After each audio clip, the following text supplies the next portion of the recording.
Welcome back, one and all, to the EMEA Masters. I hate that you were singing all the way right until he said one, and then you were just like, no, never mind. Straight face, straight Don't laced. look at me.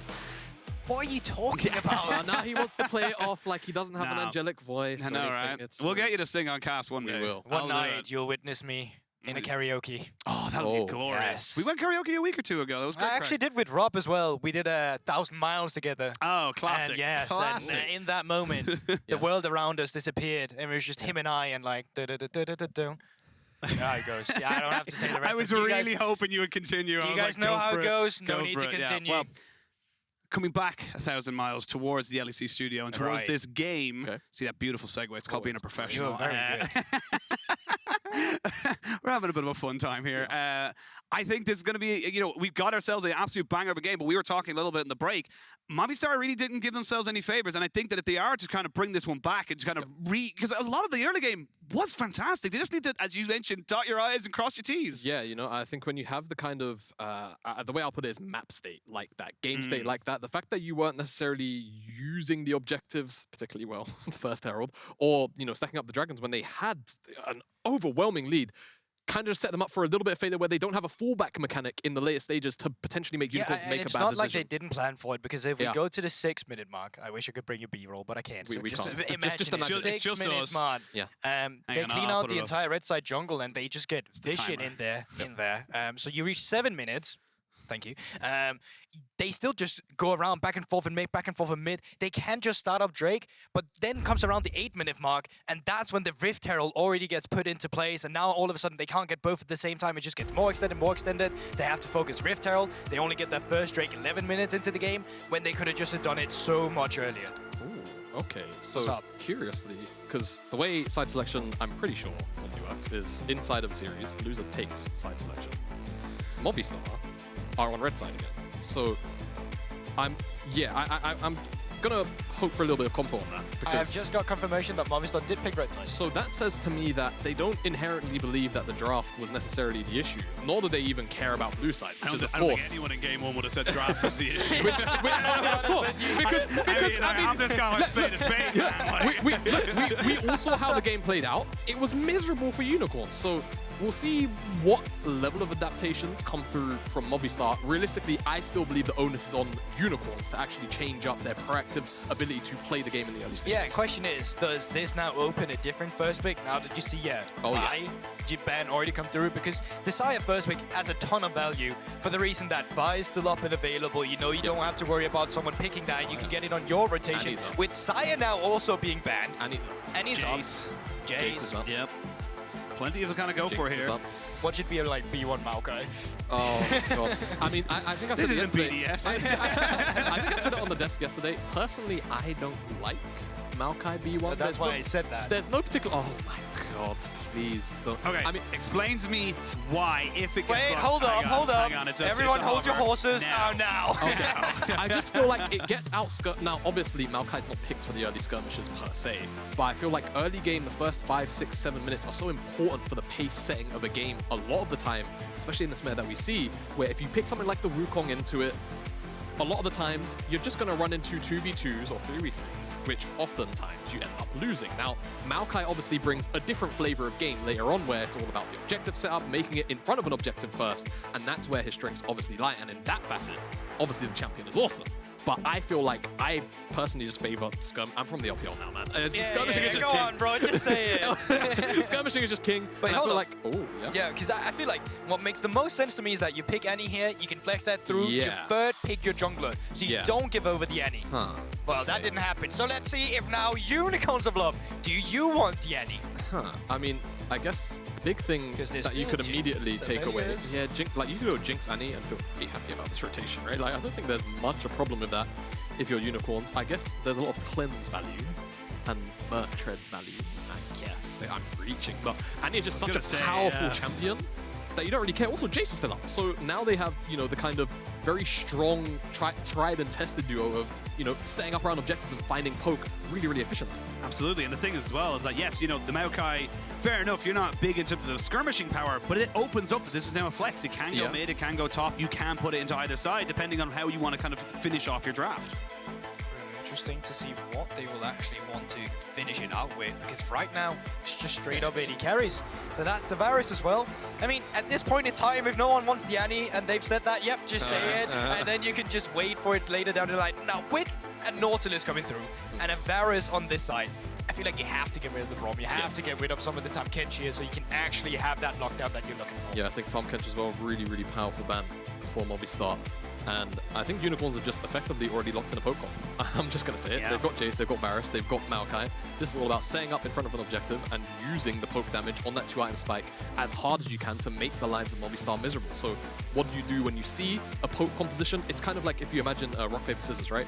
Poke comps, just hard engage into it. They don't really get to play the game because their champs are designed to just sit in a place. Yeah. And artillery made you out of the game. So I want to see Movistar go towards something like, honestly, even an Ornn Mao fight is obviously very good one-to-one into the Jayce, and also makes immobile AD carries like the Varus' life miserable. Yeah, what are you looking out for here? If we say that that was the rock and you're not looking for the paper, it's just that instant engage you're looking at. So they don't get time to set up and poke you down over 2 or 3 rotations of spell, but you see them walk forward, you kill them. And we've seen that aggression from Movistar as well. We saw that throughout the entire early game, and that's something they're going to have to rely on as well, if that's what they're playing into. Now, with a Rumble coming through, that still allows you to have multiple options to get rid of some of that engage. You know, actually, Movistar here. I'm wondering.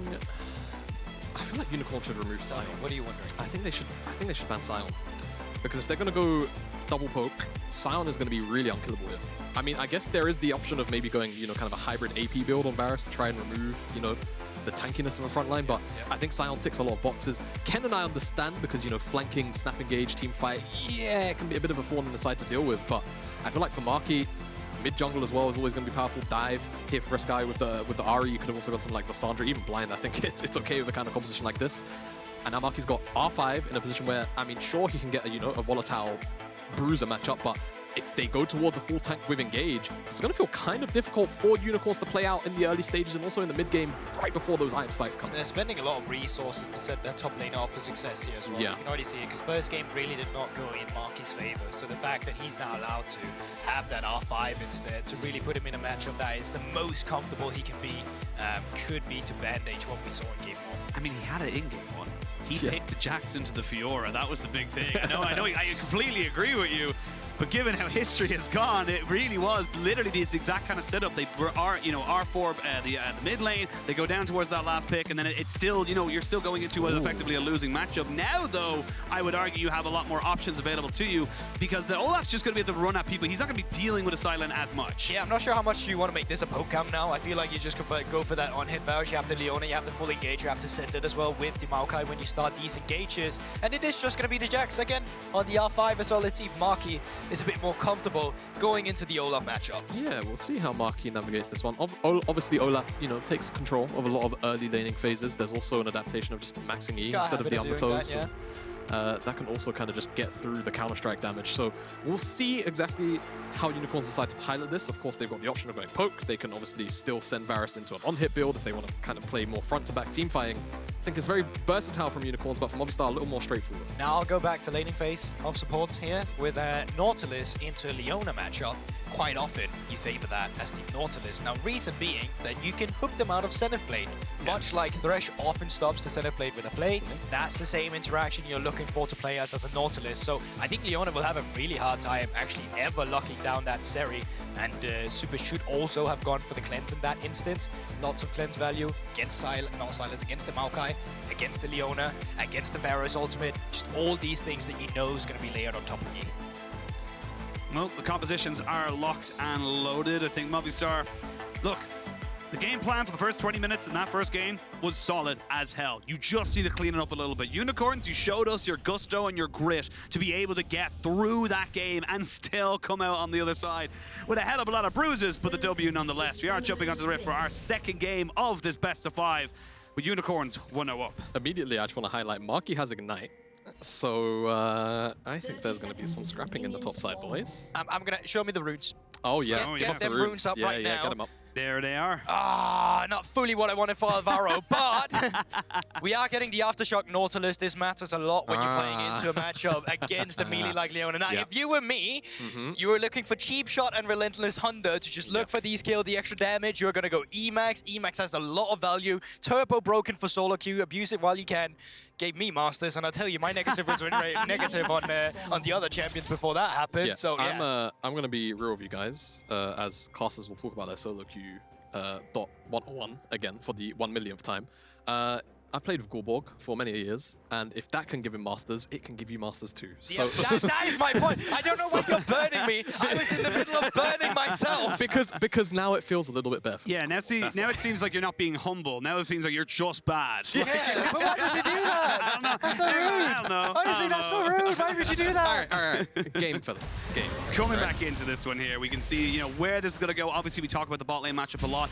I actually kind of want to see these, where the supports can make the outside of this bot lane, how they can actually kind of affect those lanes, because back in 2021 and back when Nautilus Leona were kind of the meta across the world, this was how you saw these picks used basically. You move them around and kind of combo up with your jungler.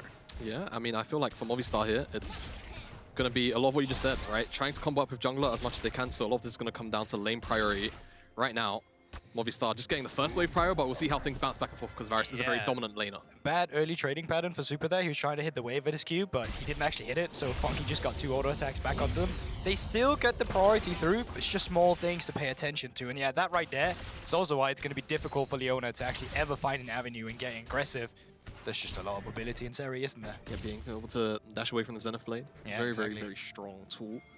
And one thing I also want to highlight is kind of just the jungle pathing in general, because Peach taking kind of a 3-camp approach towards the bottom side. Isma's clear 3 camps and is also up here. I think just trying to look at the early guard actually, he's the top navigating side. all of them, so they don't actually know he's coming through here. He's managed to dodge 2 of them, and now coming into the mid lane against Mask. Flash Charm could be on the table here. They're going to look to try and maybe jump back on top of him. Can they get the CC down? That's the question. They cannot. Holds on to it. I was going to say, I would have preferred to see them fully commit to that right there. I've got to say, I mean, obviously there's a bit of an issue maybe, as this trade, I think, is just going to dissipate. Shouldn't be too much. Whereas if you're Fresskowy, sure, you kind of care about not having flash, because then Peach, it's a really easy option to just flash, twisted advance in the mid lane, but if you feel like you're confident enough to make it to level 6, then you're just going to have Spirit Rush anyway, Supa. The cleanse is a little early, though. Does mean that the Ignite goes down. Flash there by Lekcyc. He flashed it. It looked awkward, but he flashed it. That's why it looked like that. Now that's a Gorborg Nautilus. Last one, I promise. Yeah. You're D2, no? I am D2. Okay, cool enough. Wow! I think I just witnessed a murder on cast, my lord. But obviously, much brighter start coming in here for Unicorns, kind of dodging out a lot of different things. They're going to try and go aggressive here. Good charm to stop Peach from getting very far ahead. A flash for flash would be good, but you kind of want to keep it. You're taking a lot of damage, and you've waited too long. Peach picks up first blood. Yeah, that's the thing, right? He was trying to hold it, so if the Twisted Advance came out, he could bait him and flash on the turret, but Mask was just auto-attacking you. That flash had to come out, and he tunneled on the fact that there was a potential outplay. Really greedy, and I mean, it's kind of, I don't want to say greedy, but very apprehensive about greedy. I was going to say, you just really said greedy, but what I want to say is, in relation to the previous play, very apprehensive as well about exchanging the flash earlier on, and just not using it now just feels awkward. Not only that, flashing actually in between both the towers. Yeah. There's no aggro going on to Peach in that instance now, so it just feels bad. Hold up. Venour. Oh, we're going to see them move into the top side. 2-man's counter-strike, but he leveled up! The triumph is enough to keep him alive. You lose so much off this, and Movistar, they don't know that the Leona's here either. You have a flash on Isma, but can he get out? That's the question. It's an Olaf low on health, and there's nowhere for him. He's getting beat down by 2 massive men, and that's just nothing he can do. And what an early game for Unicorns of Love. They were caught slacking in the first game in the series, but this one, great movement as well coming out, having the support difference by just being the first one to make the move. Now, what does that cost you down in the bot side? Oh my gosh, still in mid lane. No flash, did hit the ult now. No, he didn't hit it just there. Oh yeah. Not quite able to get it, so they're going to be able to kind of move over to this one. They're not going to get full in movement there as GB checks his glasses just to make sure he can see the difference between a 5 and a 6, but We're going to see a little bit of a move here from Marky, but you've got the Glacial Augment. There's nowhere to go. There's nowhere to be. And now Marky has Flash, but does he want to have to use it? That's the big question. You've got a little bit of movement speed. A Zenith Blade would be good, but they know Isma is coming, and they don't want to commit. This is just such an awkward exchange, isn't it? Just from start to finish. But just better map movement as well from the side of Unicorns, isn't it? Yeah, it has. I feel like this is the Unicorns that I thought was going to come into the series in the early game as well. From game one, of course, very muted. Say, you talked them up a lot. I've talked them up a lot because I feel like there's oftentimes when you come to EMEA where ceilings aren't often explored until finals. Right. And it felt like, to me, some of the games that I saw in groups from Unicorns were just so damn clean that it really did make me wonder, who is even going to come close? Triumph is what saves the Olaf there. And then Isma. Triumphs in its own right, isn't it? Yeah, and then here, Isma. I think this is really good from Lekcyc and Peach. They're cover your eyes. What I would also say is it's really good from Lekcyc and Peach because they're kind of body blocking him off the wall, so he can't flash and get over the distance. Now, this is a dive. We've seen Funky in this situation before. Now we have indeed. He's going to try and keep himself alive. Flash away, but good charm. Gets the kill secured there. They are tanking a hell of a lot of this turret. There are two tanky boys coming at them, but now Isma in a lot of trouble. That's a trade back of the kill. He's going to flash forward. Alvaro can't get it, but eventually Supa will take it. It's a 2-for-1. I think the Zeri got secure as well. That's an execute. Stop pointing at me, Jamada. What's going on? Oh, what a dive to come through. Oh, they can still look as well. Yeah, that's just a kill, isn't it? Yeah, it should be. They have got themselves plenty of damage between the Nautilus and the Ahri. So, Movistar finally getting something on the board. They pick themselves up 3 kills. This is a lovely game of catch, boys. This is a lovely game of catch. You know what? How about you break this down? This one down. I feel like it's a good movement initially. Yeah, the map movement is great. There's Look at that jump. The mid lane movement is never really going to come out here from Unicorns either. So, generally, excellent prediction. Isma, unfortunately, takes a little bit too much damage on the way out. That's a Gorbald Nautilus, again, if I've ever seen one. Jesus, why am I said the last one. What did you do to this guy? Like, did you guys have a fight on the yesterday? That was actually my good champion as well. Yeah. All right. I said last time was the last one. That one was the last one. Isma's going to let his red buff reset. A little bit scared of the invade there. And now, Fresskowy, no ult, no flash. Yeah, no ult, no flash, and all the CC in the world available to the Leona, even before level 6, and that is going to be a pretty easy capitalization. And it's just the first movement as well from supports different down towards that bottom side here as well. It's not really about the 2 AD carries in our first game, very much about the 2v2. Going into our second game, all about the map movements. And we were talking about the early objectives. This time around, it's Unicorns of Love having that early priority on the Rift Herald. Drake's still available, but you can even see it now. They still have the cover around it. Leona right now on the minimap getting the ward down. They will have the information if they're getting cross-mapped. And this is what I wanted to talk about. And instead of, when we saw the Leona and the Nautilus in those, metas, those two were the ones that were coming out of it. Those are the two that, kind of roaming around the map, getting the things done. And Alvaro, unfortunately for the side of Movistar, has just been one step behind. He just really hasn't been able to kind of set up for Lekcyc, or step up to Lekcyc, who's been able to kind of bring himself, much more advantages around the map. Yeah, it just feels like the first move from Lekcyc has just been a lot more impactful. And generally, Alvaro a little bit too far behind now. Another engage. They're going to get the Spirit Rush off straight away, and there's going to be Nature's Grasp. The Bramble Smash, Alvaro. He's got the Aftershock that you love, GB, but it's just not going to help him. When he plays like this, I'll be honest.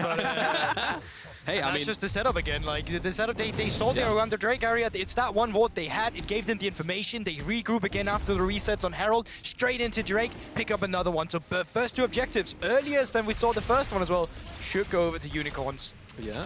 I think he's okay. W is a great ability on Leona. Well, so is Eon Zeri. So is Eon Zeri. Yeah, how obnoxious is this? I was going to say, does get caught out. We might hit a little bit of poke off the back end of it and should just be fine. That's all right. You're okay. Yeah, that's all right. And you guys made up? Yeah. No more fighting? No more fight. I mean, we didn't introduce it. What do you think this is? Peaky Blinders? Yeah. You listen here, mate. All right. Most Birmingham accent an Irishman can put out. The guy who plays him is Irish, to be fair. Yeah, I know Cillian Murphy is great. There you go. Today I learned. Did you not know Cillian Murphy was Irish? Yeah. I didn't even watch Peaky. Oh, you didn't even? Wow. Honest. I mean, to be fair, I'll raise my hand. Neither of us. Anyway, you guys just getting the Giga Chad memes on like Instagram or TikTok, and it's just just with Cillian Murphy. Exactly. I've never watched Peaky Blinders, but the amount of things I've actually watched because of social media is incredible. All right, so away from Peaky Blinders and back to a game where there is a lot of fighting. Unfortunately, sorry, Cillian. Unicorn's doing a pretty good job, right? Objective, objective. First move on the map a lot of the time. -1. -1. It happens. We need that emote. We need We the really EMEA. do. We need the EMEA chat to catch up with the Twitch TV lingo. Like its own meta coming into in terms of stuff. But again, this is a much better start for Unicorns. They're 3,000 gold up, 8-3 up in kills. They've got a dragon to the name as well. Rift Herald in the back pocket, and first items coming through. The Eclipse already built up, and again, this Jayce pick that was banned in game 1, left open in game 2, wreaking havoc. I also think there's a really good reason to just use your Herald mid lane here. You can just get priority in top lane, shift it into mid lane. You can get priority in bot lane, shift it into mid lane. There's already 3 or 2 plates down, only 3 plates standing. So it's just a couple rotation where you go for back and forth and boom. As soon as mid turret is open, it's so easy to take care of the side lanes afterwards. It just makes a problem that's already very difficult for Movistar to, navigate even harder, being able to catch those waves up super high. So I agree with you, Gulborg. I want to see them try and use that Herald mid. Could you see top lane as well here? I mean, you could. He already used his ultimate. Wow. They want Marky. They're going to be able to try and get on top of him. Nothing he can really do. You're against an Olaf. He cleanses away all the CC. Peach taking up a hell of a lot of that tower, but the Jayce is here to make sure nothing else can happen. They get the kill. They don't even need to drop the Rift Herald. That was just straight up an opportunity. Yeah, and Marky's going to miss a fair amount of CS too. Maybe another play if Venour wants it, but I think he could just look to base and just get a nice little tempo. Also, really nice knowledge of P's of where he needs to start that ultimate. Just at first, when I looked at it, you were like, was that a bit preemptive? But no, it was perfect for the dive. The route was there. He came in afterwards, and that was just an easy pickup. So great job by Peach for setting that up. Know where Marky can go. Easy as that. And they've still got the Herald, so they can go and make another play if they want. There's not actually a lot of time on it, as I say that, so Peach is kind of sprinting down the mid lane right now. I expect he's probably just going to drop it behind Mask and Lexus down here. Funky, maybe in a bit of trouble. Oh, no. Oh, that's unfortunate there from Supa. Doesn't get the pixel perfect cleanse, and that's the thing. I always find it funny when it comes to those little cleanse moments is that it looks bad in the in the moment, but then you realize it has to be pixel perfect, and we're going to see a full engage. God. Just deleting Isma, and this is just, I'm going to call it right now, this is a support diff right now. It really is. Lex is doing a phenomenal job in the Leona here, and really just speaks to the fact of why they did not choose to put him on something that was going to get the AD carry out of the CC. They did not go for the Tam Kenji into Nautilus. They're just straight up, you know what, I'm going Leona, I'm going to outroam you, and I'm going to make the difference. And now, picks like these are going to become more frequent as Unicorns start to bleed their pressure out of the lanes, in between the lanes, in the jungle, and set up camps of vision where Movistar are going to have no idea where the next player is going to come from. Look at the map right now as well. So there's a recall trying to come through from Fresskowy, but there's a shift as well for Marky. So we actually have 3 members around this mid lane where Unicorns might think they have movement. No, the Discipline, they're still waiting for it. Charm though, will it connect? Oh, they're going to look to try and get in with the Spirit Rush. Good charm there, but has to flash away as the rest of the Unicorns are coming. And to fear their horns, but right now they're kind of dealing with Peach, who's trying to run away from this one here. They want to try and hold that one last piece of movement in the blast cone. They will not be able to save him, but you invested a hell of a lot there from Movistar. That's the thing. It's good stopping the mid lane turret from going down, but let's look at the top lane turret instead, and there you have it. They're still getting something, and that's kind of the story of the game. Even when Movistar is picking up a few kills, Unicorns is still getting something out of the exchange. And why it was a good defensive movement from Movistar, shifting pressure from top into mid to pick up a kill, you're still being on top side. Mid lane turret almost dead as well. That is one auto attack. You just got a blow on it, then it falls down. Yep. No Simple cleanse. sneeze. But he's Zeri, Ashin. He is Zeri. Yeah. You know what? That's on me. That's on me for getting excited. Yeah. That's my bad, lads. And this early game from Unicorns is probably mirroring what we wanted to see come out from Mobi. They can chain it up. There's nothing you can do. I will say there's a lot you can do. The Immortal Shield Bow, feels like Funky just didn't have enough cooldowns to try and proc any of the Blighted Quivers. Yeah, mana as well. It really wasn't there. But hey, you get the ultimate, I guess, for 2 ultimates yourself. You still get the push in. Just gonna go for some resets. But those were 2 big ultimates before next Drake spawns. It's actually just spawned now.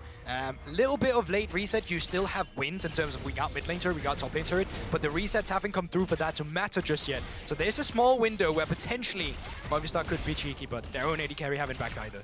I just feel like with Funky being so out of resources right now, needing a reset ASAP, Movistar could maybe look to just try and force this, knowing the numbers advantage. Even if Mask got teleport, maybe you can utilize the poke bit. He's just hit Manamune, so him, Peach, and also Venour's run all the way down. He's on the 1-item spike at level 11. He is very, very powerful. Yeah, you have to be so scared of this right now. And the Olaf just so big. You cannot look for this in any way, shape, or form. They may look to try and take away the Rift Herald as a response, but they're already a little bit late on that rotation. This is kind of like, this is the bad side of what happens when, game 1, you don't don't dot your I's, you don't cross your T's, you don't get those objectives, but now you're on the bottom half of this, you know, goal difference. So what are they looking at now? They're looking to cross-map the Rift Herald, at least get some objective bounties, but they're probably going to be losing down towards this bottom turret as well, and there you have it, up towards the top side of the map. You can see it now. Oh, Nexus as well, coming in from behind, just making sure that his top laner can clear out that bot side turret, but once again, Movistar Riders are getting something now on the map finally, a little bit of a cross map, some objective bounty going in their favor, and also a Rift Herald to play with, even more importantly, denying this, because if you gave that to Unicorns of Love, they would have such an easy time with the tier 2 turrets. Yeah, now obviously the objective bounty is going to help out with the gold a little bit too, but it's not the first Herald, right? It does feel a little bit sore to not be able to take down some plates. It's always hard to use that when you're the team from behind. Exactly. Second Herald, super easy to use when you're ahead, because you can make proactive plays with it. Second Herald, when you're behind, you can't even get platings out of it. It often feels like you kind of have to make a bit of a Hail Mary attempt when you do it, and you're hard trading like 2 towers for 2. And it works out because, you know, if you're a team ahead and you're even trading, then oftentimes that's, you know, considered very beneficial considering the game state. But it's still going to feel kind of rough to maybe be giving those resources over to Funky, to Musk, who are already so far ahead. The Unicorns just playing exceptionally well. They're going to jump in here on Alvaro, who trying to keep himself tanky. Good charm there on the backside means that Mask in a lot of trouble, and he's shut down. That goes over to Isma. Peach flashing over the wall, but immediately gets caught back right into the fray. And there's 2 quick kills. So Movistar not to be taken lightly right now. Yeah, that's just a members advantage. You had it there immediately. Unicorns of Love, they got aggressive. Didn't really have the full information that was actually 4 members around there. So Movistar, they turned the fight around, and that's exactly what they need. Overload one size of map. We talked about it in the first series, albeit it was about Unicorns, what they needed to do, but Movistar Riders taking a page out of the same strategy book, finding ways to come back by fighting these picks and shutdowns. Yeah, that's what we're going to have to do for a little while here. Anytime that Unicorns potentially just kind of overstep their bounds, right? And again, I think it's going to be a bit of a chess game where Unicorns are going to have to start setting up, you know, triangles of vision like this, where they try and find the pick. But it's onto Alvaro. It's not something you can blow up immediately, right? Since our ultimate also just buys so much time, they can't really step forward and actually get damage on towards Isma. Exactly. There's just too many targets with a lot of survivability, a lot of mobility tools. So this is something that Movistar can lean on, so long as they've got members in the area to actually respond and bounce off each other, help each other not get picked off by this poke, by this potential snap engage from the side of Unicorns. I'm not going to call it a comeback just yet. I'm going to wait and see until we get another couple of things. Because the big difference between Game 1 comeback and the Game 2 comeback is Dragons. It's my big thing right now. Are you feeling cautious after Game 1? You don't want to... A little cautious, you know? Like, look, I mean, I've seen bigger leads thrown today. Let alone any time in the history of League of Legends. But... useless Drake Soul? Yes. Oh, well, let's go Drake Soul as well, right? So we have some Chemtech actually being had that at least buy you some more time with Movistar. I will say it's very useful exclusively onto like Olaf. Olaf gets a lot of value out of the Chem Soul. So, you know, actually, killing... Put a little bit of respect. Sorry, yes, okay, Chemtech and Joya, I'll let you have it. I won't tell you how you can enjoy it live. Chemtech and Joya just for Olaf. Because okay. that demon is very unkillable. Well, let's see if anyone else is unkillable here. They're kind of caught out a little bit on the side here and using these little choke points. You can see the damage that is available to the side of the Unicorns when they're able to coordinate them as a 5-man. They can put it in. And there, Funky was not afraid to be inside the Sin Sour ultimate, so Isma, he just got blown apart by the AD carry, who's seemingly gone to the radar as well. The Jayce damage is really the big one as well coming out from Masky, and it's just a clean pick. They're just getting aggressive. They still have the advantage with the wallet. Oh, they're trying to get onto Funky. Oh, not Funky, but Lexus. And then, hits the Maokai instead. That's unfortunate. Yeah, you know, at that point, also the damage is kind of split because, you know, the idea was effectively then kind of different from both sides in terms of the execution to what played out. You've only got a couple of seconds left on Isma with this Rift Herald, so he's going to have to try and pick a lane and figure out where that one's going, and he's got to pick it quick. Pick a card, any card. Okay, so there is 40 seconds until Drake spawns. There's a high chance that Unicorns of Love will try and use most member of that side of the map, so if you're looking to get something, I feel like you could try and race a bit on the top side to see what you can actually he's not get. forgetting. He's buffing top. He's buffing top to put it there. Don't worry about it, don't worry. It's okay, we know. Scared me. The heart, you know, it's okay. It's all right. But what I will say is this is just should be signification that this is not going to be a contest on this next dragon from Movistar, I assume. I actually wish they put more members up there to play for it, because right now for Movistar, you're not really in a position where you're actually going to win the fight around the Drake. it makes much more sense that you actually tried and play on the Rift Tile. You just put down, see if you can catch a member. But even now, kind of abandoned it. Unicorns of Love don't even care about the Drake. You can see they actually just put Venour on it instead, and up towards the top side around that Baron, and putting most of their members. So the play that potentially was from Movistar immediately shut down. Yeah, exactly. Movistar not even going to get a tower on a cross map here, as Unicorns just kind of lean off the bottom side and just make sure that, you know, hey, we've got all of this control on the bottom side as is. We know that you're not down there. We're very happy to just let this one go and pick up the Herald. So Unicorns should be able to just pick this one up very slowly, and now there is no cross map available for Movistar either, so it feels like a really, really good sequence from Unicorns to shut out any potential gold swapping options in this particular instance, and now they'll be on soul point. Yeah, and if Olaf is killing this Chemtech Drake, then how come you say he likes it so much? Ah, he's got you there, actually. You know what? You're right. Yeah. Seems to me like he likes it. I mean, he likes it so much, he wants to make it a part of him. That's how it is. That's just how it is. I mean, isn't it how that works? Like, is killing a Drake essentially just becoming best friends with it? Like soulmates? I think when you kill it, like you're inheriting its soul, like each dragon's soul it's like to an get aspect. its stats. It's called the aspect. Yeah. Heart of the dragon. You eat its heart, and you become just as powerful as it. Oh, that's metal. That was a big That's metal as hell. Also a great movie. But again, get yourself on the soul point. Still 5,000 gold ahead is Unicorns, and they are kind of winning in that artillery battle for the moment. You can see Mass just kind of moving aggressively forward, knowing that he's got all the damage and honestly with the hammer form, just kind of all the range he needs to move everybody back. And now with the Baron on the field, this is when the game gets a little bit scary, because as Unicorns, you have a very, very quick Baron take with the champions you have on your team. Yeah, but there's also really good vision control of Unicorns of Love right there. They just spotted Fresskowy just moving up towards the top side. And even the top side has really good vision, not only just from wards, but also from saplings just laying across. You also have the priority up there now, Peach. Oh, man. They're looking for him. There's going to be Nature's Grass coming out here to try and make this one work. The Olaf goes in. He's going to try and take down Alvaro straight away. Immediately has to disengage, though, as he was losing his Ragnarok. They do take out Marky. No longer a part of this fight. Good charms. Does land on the Lekcyc. They trade back 1-for-1. Supa goes over the wall. He cleanses to make sure he does not get CC'd. And it's a 1-for-1 trade. Yeah, very lucky, because the Twisted Advance actually connects while Supa's in terrain. It forces him back out onto the nearest available place he can be pushed out of, away from the wall. Unicorn's going to go towards this Baron as we run into a replay real quick. Yeah, okay, so... I mean, yeah, just run at him. Yeah. That's what Olaf does. That's the analysis. That's what you need, you know? Not the kind of running it I'm used to, but it looks good here. On screen instead, and yeah, Planes comes through. Should just be the Baron. Let's see if it actually came through.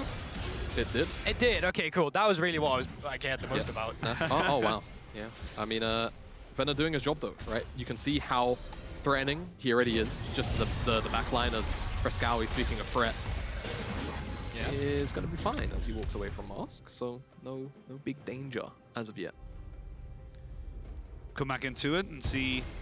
Honestly, just a couple of items. We can have a quick check there where they're kind of going for 3 items now onto Mask. So he is burning through people here with the Serpent's Fangs as well. Yeah, that's the thing. I actually love that itemization. It's good against the Nautilus, good against the Supa as well when he's got that shield bow. So, you know, can really not complain about that fact. And now, 2 minutes on Chemtech, you can just play on 2 lanes. Right now, you're setting up the mid lane wave. Down towards the bottom side, Venour's setting up that wave. No need to get impatient here. You can just take it slow. Just wait for the waves to be synced up with each other, and then you just start getting aggressive. You have such a good poke composition too. And on that note of itemization, it really does make you wonder, you know, with the Baron up for the next couple of minutes, whilst the Dragon is also going to be spawning roughly when it fades off, the Baron buff that is, where will Movistar actually find a lot of their gold for the next couple of minutes whilst they're being shoved in outside of... Yeah, and it feels rough, because now you start to question, will they even be at an item point or break point where they could potentially even contest them at the soul? But that's the thing, right? It's going to have to come down from a little mistake from Unicorns of Love, because they have all the control of the map right now, and Movistar is just faded to their own base. I mean, luckily they do have some decent pick potential. They got the Charm, they got the Nautilus,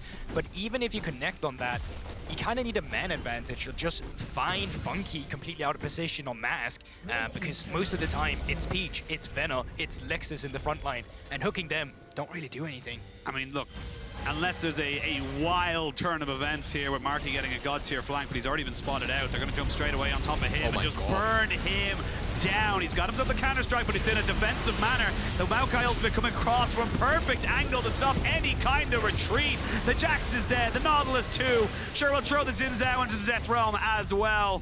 and there's just nothing else to really be said about this one. This is going to be Unicorns all but ending the game. Yeah, question is, will the Drake even matter right now? Still 20 seconds on majority of the dead members here. Baron's still up here. No teleport, importantly, from Mask. And you can Peach actually backing off as well, so not even going to look for the end. They're just going to play it by the book. Get a tower. That's it. Don't even get the bottom side. I feel like they could have gotten more. I really do feel like they could have gotten more, but I think just being very, very, you know, attentive to potentially options that Movistar could come out of the base and try and find, you know, a couple of shutdowns here and then. Not even look at the tier 2. This is like recalling here. This is a level of discipline that was potentially not present in game number 1. That is very true. As yeah, Marky, you know, getting spotted out on that flank means that he just doesn't really have any impact. Walking back and forth, he just gets one shot in the middle of it all. And look, for Movistar, as I was saying just before this fight kind of really broke out, you're thinking about game 3. Let's call a spade a spade. If you come out of this one here, you're not really going to be in a, you know, a terrible, terrible situation. Obviously, if you do end up winning this one, but you're going to be going 0-2 down. And Wilbur, we'll go to you because, I mean, what do you want to see different? Because I'm straight away, I'm looking at like top lane right now. It's just not been one for the priority. Actually, yeah, I think it was just the assessing when the roam timings are happening. Once again, like the early game was really carried about Lekcyc's movement, and Alvaro wasn't really matching that. Most of the time when as a support, when you have a reset, you have to go through mid, and then afterwards you can go down towards the bottom side. Something we've seen more and more now is that most supports will actually just move straight up to top lane while the enemy support is moving mid, because there you actually make the difference. It's way easier for your mid laner to play safe when enemy support has roam timing than it is for the top laners, because of the difference in how long the lane can be. Yeah, and I just feel like that top lane roam from Lekcyc really broke the game, because when you think about it, at that point for Unicorns, when you try and or for Movistar, when you try to make plays, if the bottom side isn't working out, the mid lane needs to kind of wait until level 6 maybe, where there's a little more mobility for Fresskowy. Try to move towards the top side, see if you can put the Olaf behind, because then maybe Jax gets really oppressive. Well, now you don't even have that option, because Venour gets all of those kills and the resources, and it's missed by Marky, took the ignite, no teleport to come back to lane. It just felt like a bit of a game breaker, and from there, Unicorns have just had their fangs. I kind of want to see Mass just take a couple tower shots just to get full value of that Chemtech Drake, you know, go below 50 HP and then start firing through the poke. I want to go back to the point that you said that Unicorns have fangs. That is terrifying. Like, just to think about a horse with, like, jagged teeth looking at you, coming at you, make horse racing far more intimidating than it already is. But, You got some nightmares behind the scenes. I was going to say, you're very creative over there. I worked in horse racing for years. Oh, did you know? Yes, I did. That's where might not have seen the family. That's where my family comes from. Wow. The stables. Oh. Potato farmer as well, then? No. Oh, okay. That's racist. I swear you told me this. No, I swear I heard him tell me this before. Well, we'll see if they can keep themselves going in this fight. It's just going to be too easy. Look, you've not got any damage left. Supa can try his absolute hardest, but the Chemdrake doing everything it can just to make sure nobody dies. And that is going to be a full ace coming out here for Unicorns. They take themselves up to 2-0. It's the rare Chemtech soul value coming in that final team fight. Nobody dies on the Unicorns as they, quite frankly, just slap Movistar with their wallets. They're going to go 2-0 up.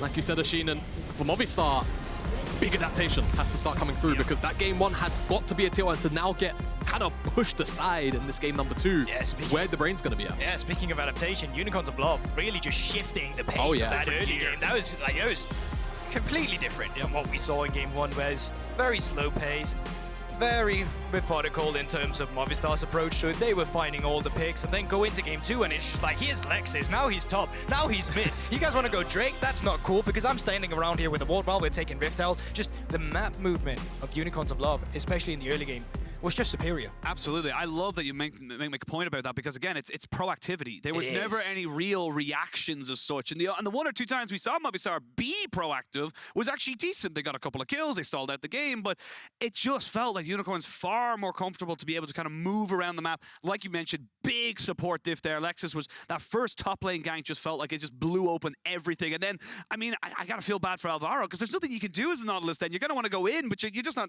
able to do anything. Yep, you're just getting blown up even through the aftershock. I'm sorry, Wilborg. And how many times is he going to do this? How many times? Every time's the last time. Is it still funny? Every time's the last time. Is it still funny the third time? Yeah, everyone knows how we get on. Okay, he'll get that. He'll get that. If it is, it is. You still don't understand comedy. Yeah. You know, just gotta understand it. But Exactly. But yeah, I mean, look, fantastic from Unicorns, and I love the gear shift. I love the fact that they took the learnings as well from the start, from the first game, and kind of built themselves up into a game 2, which looked phenomenal, like absolutely phenomenal. But I do believe we're going to be sending it over to Trouble, who's standing by for a Telestrator segment.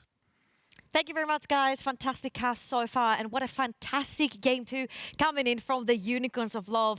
And we particularly have been wanting to highlight a particular duo from Unicorns of Love, which is jungle and mid, but more particularly Peach with the redemption arc in this game number 2. Game number 1 was not his, but this one was great. Now, of course, I'm going to bring up the map right here, and I just want to show that if you see on the map, Zhao is starting top side, Maokai is starting, there you go, top side as well. So they're both going to be pathing towards that bot side, which is the interest of a lot of junglers currently in the meta.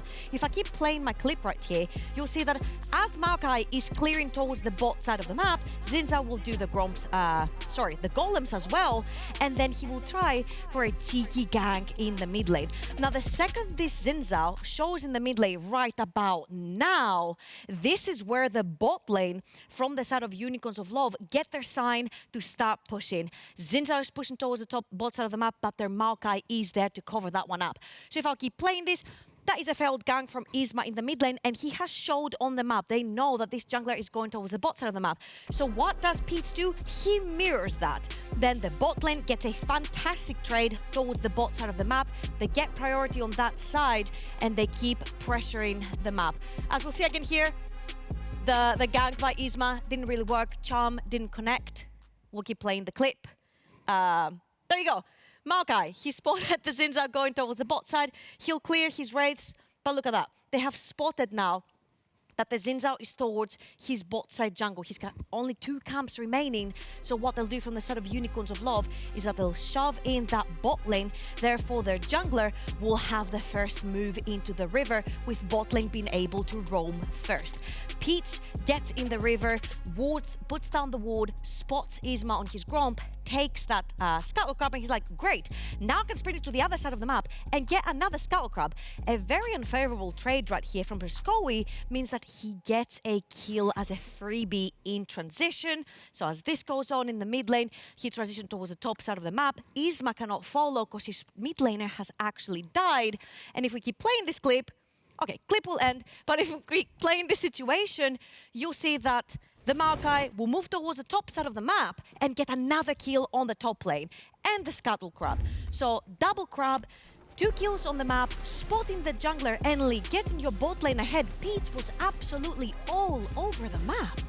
Yeah, and I just wanted to clarify the importance of this, especially getting those kills early onto the mid lane for Fresskowy.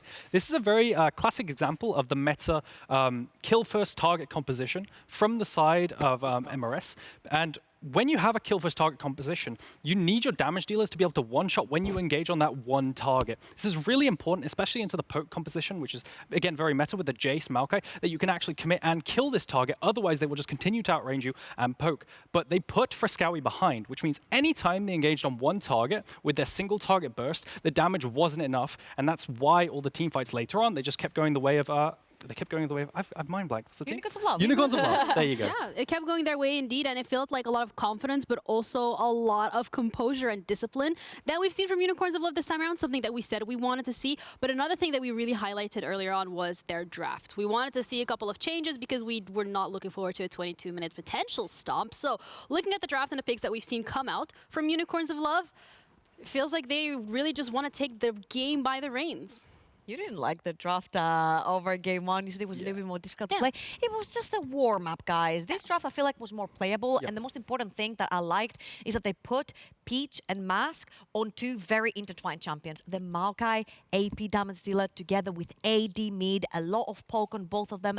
A lot of setup, a lot of CC. You lock down the Ahri pre-6. You set her behind, as Aragon said as well. You pretty much win the game from there on onwards. I feel like the cast said it as well. They were being mega mega proactive because they knew they had the setup to do that, and they did not allow Movistar to make a move themselves on the map before them. Yeah, and this is exactly why I was stressing about a Jayce ban in the first game, and they unfortunately went away from it because it unlocks you to play Jayce Maokai, a very potent duo. The way it works is Maokai throws a sapling, the sapling slows everyone down, and then guarantees the skill shots of Jayce and Varus, which makes a very potent poke composition. I don't know why you would take this away and potentially ban Fiora. Do you not have like a meta counter? You know, you have so many picks now that could potentially counter a weakened Fiora from nerfs. Kennen, I'll keep saying it over and over again. But yeah, very, very strange. I want to see the Jayce ban coming into the next games. Okay, I mean, that's something that maybe we'll get, maybe not. But one thing that we really need to focus on here is the fact that when we're looking at Movistar Riders, this is their last game. This is the lifeline that they need to give themselves if they want to be able to push this to Game 4 and potentially Game 5 and stay in it and stay to the semifinals. So for them at this point, it feels like a lot of things are slipping. A couple of mistakes are coming through in terms of not a lot of decisiveness. It felt like just the jungler was everywhere from the side of Unicorns of Love, and there was no counterplay coming out when we're looking at Movistar Riders. I feel like I'm not really vibing with the Zeri right here. We knew that Supa and Alvaro really like to play that very aggressive style from way back in G2 Arctic. I just want to see the same playstyle coming back. Okay. Even if you have to bring back the Lucian Nami, even if you have to go towards the Xayah and take that one away, I feel like a little bit more aggression over in the early game could solve a lot of their issues down the bot lane, and also having that jungle attention. So far, I feel like Movistar have been trying to mirror Peach and Mask in the 2 versus 2, but just play towards that bot side, because we've heard about Supa. If he does snowball on his carries, he is unstoppable, and I'd like to see this. Yeah, and what I would say is usually what teams do when they win the first game or almost win the first game and then lose the second is they go back to what kind of worked, and what worked a lot better was, for example, Isma playing a Wukong composition. So I think they'll probably end up going back to something like that just because of pure mentality of we did well on this rather than this. The problem I have, which is incredibly unfortunate, is what they just showed in that last game where they got stomped was that was the type of comp, the kill first target composition. That's what they were playing all the groups. And the fact that it's not working is really worrying. Yeah, and looking at the last team fight specifically, it just highlights how many issues have stacked up from the side of Movistar Riders and how they were really struggling to close some of these things out. I mean,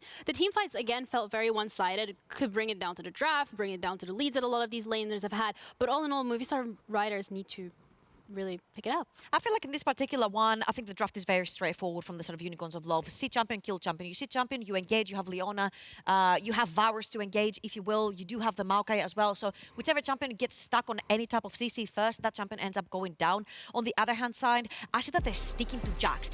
Get away from the Jax. I don't want to see Jax anymore. I had a little bit of a chat with Kryze yesterday, and I was like, hey King, was there any chance of a Jax angle potentially in the top lane? He's like, you know what? The champion is just not necessarily as powerful as he used to be in the current meta when it's all about the bot lane. And when Movistar Riders have an S+ caliber AD carry down the bot lane, get that Sion in, get that Malphite in, get that Xante in, and actually start facilitating for the rest of the map. I mean, looking at the bot lane in last team fight, it's just instrumental to getting some of these picks, playing it back to front. I mean, it doesn't matter. You can't get onto the Varus, but he's going to get onto you. No, exactly. They definitely got to work on their engages, and I hope to see it improve in the next games. Yeah, well, we're going to see whether or not that's going to be the case, because we're going to be heading over to a quick break, and then we'll be back with the third game, which is where Movistar Riders really need to step it up if they want to give themselves a chance to stay in this best of 5. But if Unicorns of Love want to make this a quick 3-0, that's always going to be a possibility. Find out later with our casters.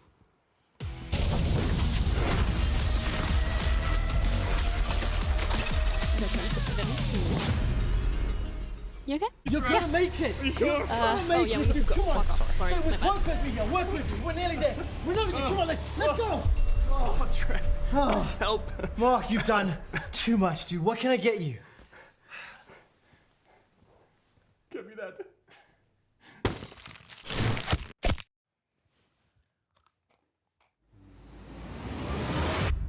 Even the biggest champ needs a break. Are you guys being weird again?